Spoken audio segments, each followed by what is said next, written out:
Francs red hot নামটা শুনলেই যেন জিভে জল চলে আসে, তাই না? ১০০ বছরেরও বেশি সময় ধরে এটা আমেরিকার রান্নাঘরে রাজত্ব করছে।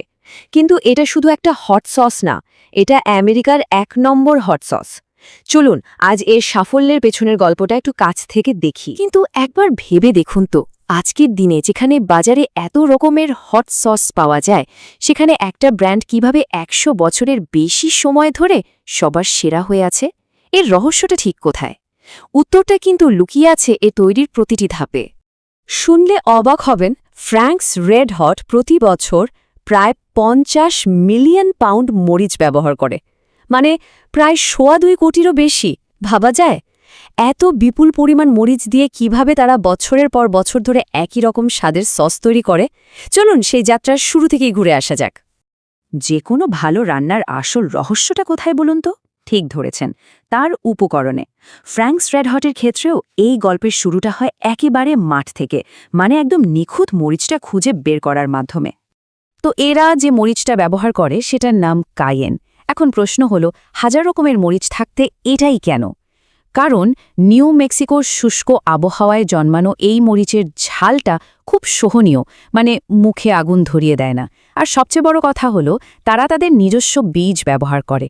এতে কি হয়, প্রতিটি মরিচের স্বাদ, গন্ধ, ঝাল, এমনকি রং পর্যন্ত একই রকম থাকে। দারুণ ব্যাপার না?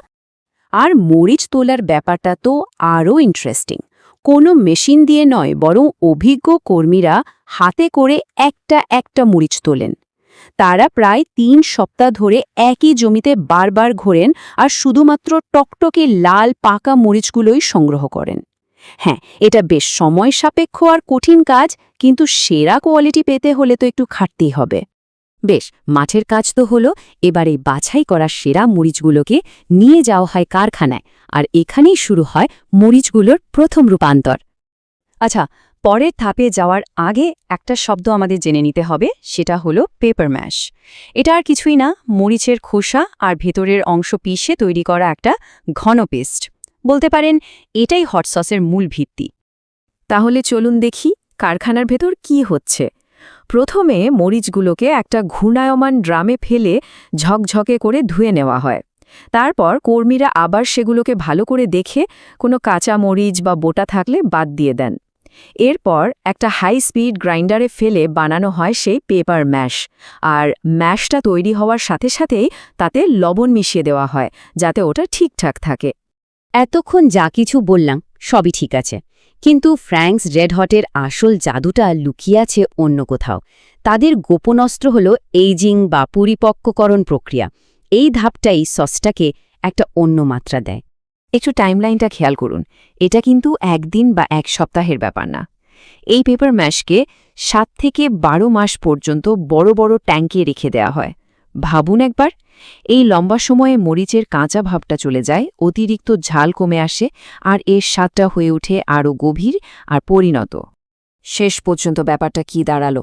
ধারাবাহিকতা, মানে প্রতিটা বোতলে একই স্বাদ ধরে রাখা। এর জন্য তারা বিভিন্ন সময়ের ম্যাশ একসাথে মেশায়, যাতে আমরা যখনই ফ্র্যাঙ্কস রেড হটের বোতল খুলি ঠিক চেনা সেই স্বাদটাই পাই। ওকে, আমাদের ম্যাশ তো এখন পুরোপুরি তৈরি। এবার এটাকে ফাইনাল সস বানানোর পালা। চলুন দেখি শেষ ধাপগুলো কেমন হয়। এখানেই আরেকটা বিশেষ কৌশল আসে, নাম ফাইন মিলিং। এই প্রক্রিয়ায় ম্যাশটাকে আরও মসৃণ বা স্মুথ করে ফেলা হয়। এর ফলে সসের টেক্সচারটা হয় পারফেক্ট, আর ভিনেগারের কড়া স্বাদের বদলে মরিচের আসল ফ্লেভারটায় ফুটে ওঠে। এবার শেষ কয়েকটা ধাপ খুব দ্রুত হয়। প্রথমে ম্যাশটাকে ভিনেগারের সাথে মেশানো হলো, তারপর ফাইন মিলিং হলো। এরপর জীবাণু নষ্ট করার জন্য সসটাকে ঠিক ৪ মিনিট রান্না করা হয়।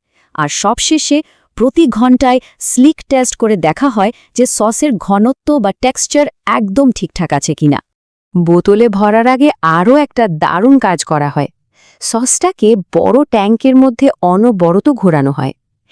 এই চালাকিটার কারণে মরিচের কণাগুলো নিচে জমতে পারে না, ফলে প্রথম বোতল থেকে শুরু করে শেষ বোতল পর্যন্ত সবগুলোর ঘনত্ব থাকে একই রকম।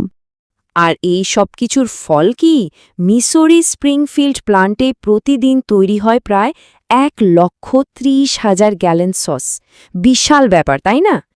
তো এই হলো ফ্র্যাঙ্কস রেড হটের বীজ থেকে বোতল পর্যন্ত পুরো যাত্রাটা।